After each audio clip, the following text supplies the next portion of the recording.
Assalamualaikum warahmatullahi wabarakatuh. Salam sejahtera untuk kita semua. Kali ini kita kembali lagi dalam pertemuan BIPA yang akan membahas tema tentang fenomena alam tingkat C2. Sebelum kita masuk ke dalam pembelajaran, alangkah baiknya kita berdoa menurut kepercayaan dan ajarannya masing-masing. Berdoa mulai.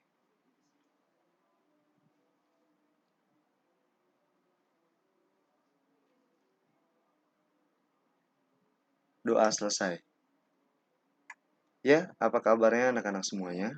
Saya harap kalian dalam keadaan baik-baik saja agar dapat maksimal dalam mengikuti kegiatan pembelajaran kali ini. Dan jangan lupa untuk menjaga kesehatan di tengah situasi pandemi yang sangat marak ini.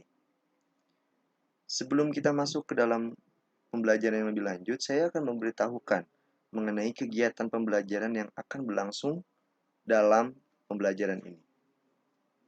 Pertama, siswa menjelaskan isi informasi dalam teks eksplanasi berupa paparan kejadian suatu fenomena alam. Kemudian kegiatan kita adalah mengidentifikasi informasi dari teks eksplanasi berupa paparan kejadian suatu fenomena alam yang diperdengarkan atau dibacakan. Kemudian menentukan ide pokok tiap paragraf pada teks eksplanasi yang berupa proses suatu fenomena alam dari beragam sumber dan meringkas isi teks eksplanasi berupa paparan kejadian suatu fenomena alam. Dari pembelajaran kali ini, yang diharapkan adalah siswa dapat berpikir logis, kreatif, dan kritis. Baik, kita akan masuk ke dalam isi pembahasannya.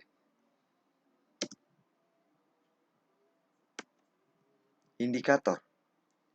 Pertama, menjelaskan isi informasi dalam teks eksplanasi berupa paparan kejadian suatu fenomena alam.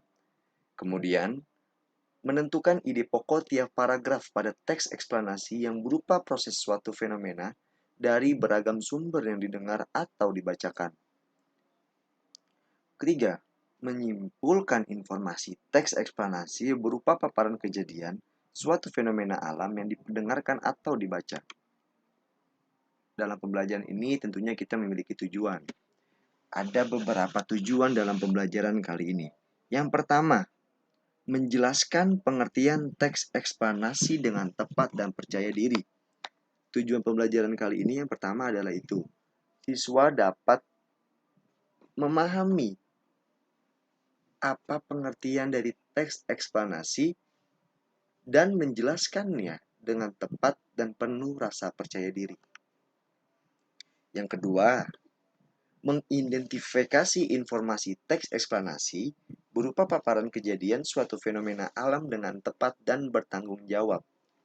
Siswa dapat menganalisis informasi teks eksplanasi yang berupa paparan suatu kejadian dengan tepat dan penuh rasa tanggung jawab dalam menyampaikan analisisnya.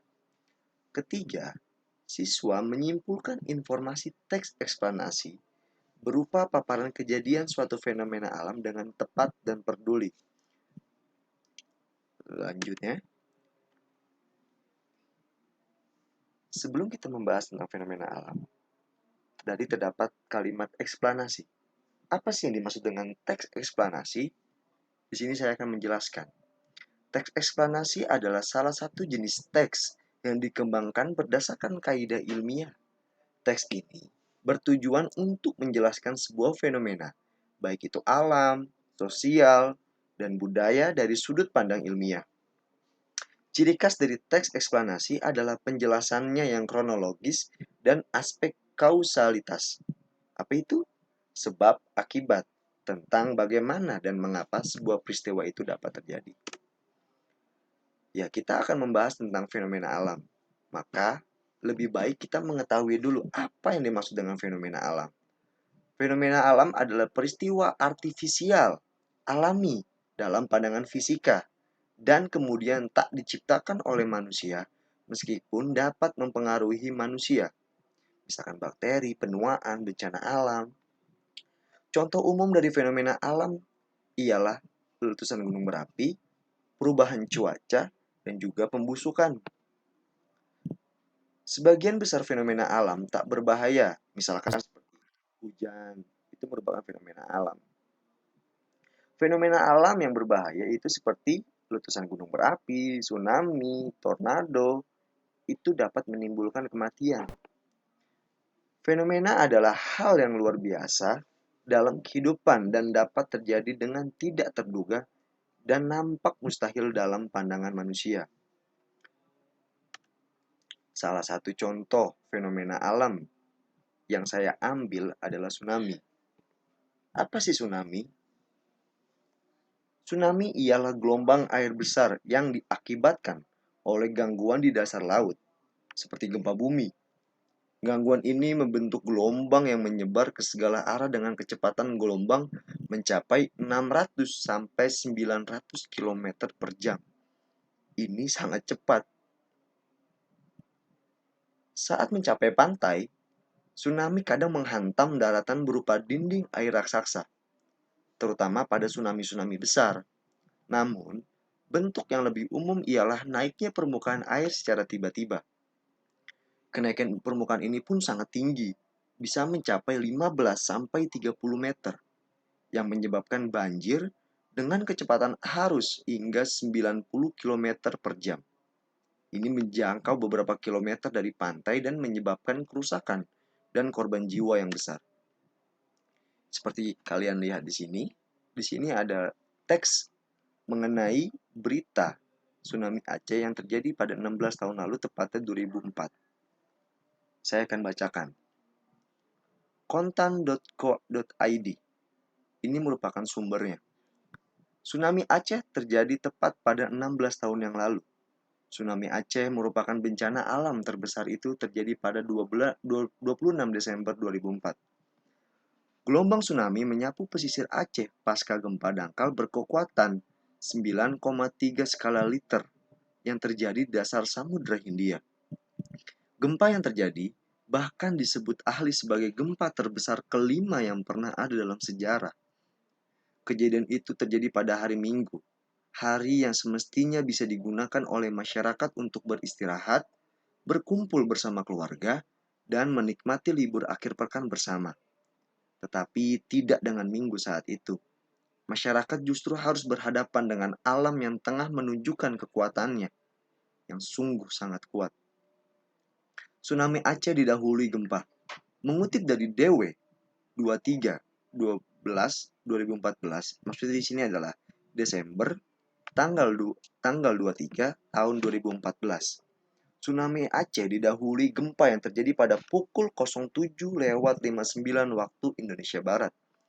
Tidak lama setelah itu, muncul gelombang tsunami yang diperkirakan memiliki ketinggian hampir 30 meter, atau bahkan lebih, dengan kecepatan mencapai 100 meter per detik atau 360 km per jam.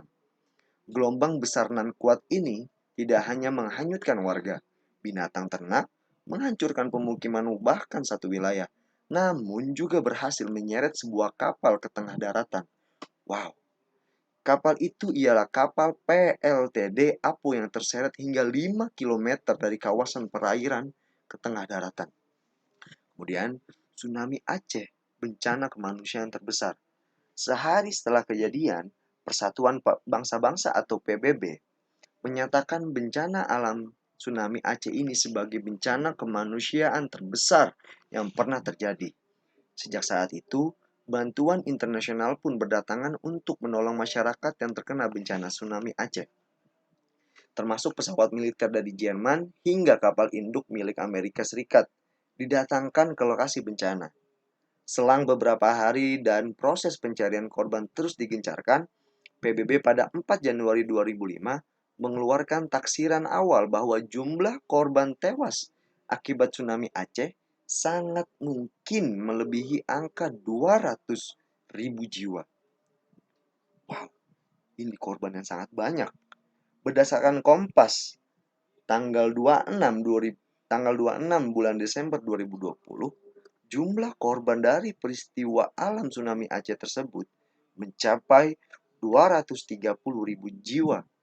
Jumlah itu bukan hanya datang dari Indonesia sebagai negara terdampak paling parah, namun juga dari negara-negara lain yang turut mengalami bencana ini.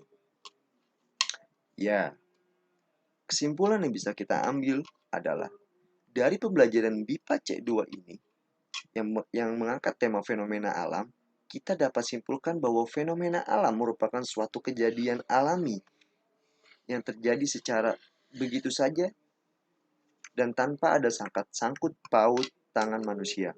Dalam prosesnya, fenomena alam dapat membuat kerusakan baik itu material maupun non-material. Setelah pembelajaran ini, diharapkan para peserta didik dapat memahami apa yang dimaksud dengan fenomena alam dan mampu menjelaskan pengertian teks eksplanasi dengan tepat dan percaya diri.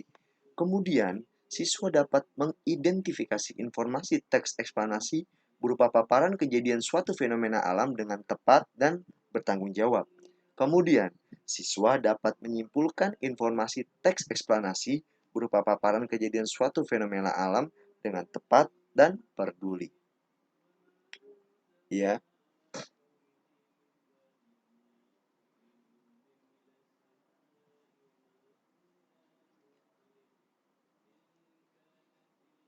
setelah ini saya harap peserta didik dapat menceritakan kembali hasil bacaannya yang setelah saya tadi bacakan.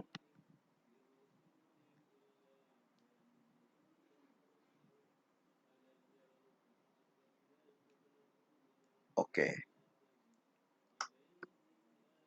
apa yang kalian simpulkan dari apa yang kita pelajari hari ini mengenai fenomena alam, tsunami, dan lainnya yang kita pelajari hari ini?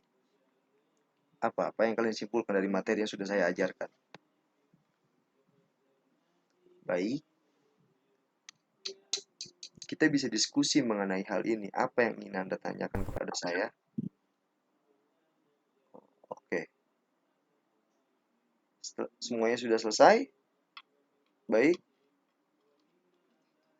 saya akan memberikan tugas kepada kalian, yaitu kalian buat suatu berita mengenai, atau jangan membuatlah, mencari suatu berita mengenai fenomena alam selain tsunami, kemudian kalian menjelaskan pengertian dari itu, mengidentifikasi informasi teks eksplanasi itu, dan kemudian menyimpulkan informasi teks eksplanasi itu.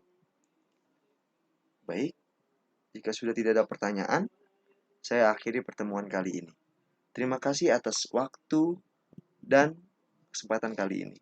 Saya harap kalian dapat mengerti dan memahami materi yang baru saja saya sampaikan.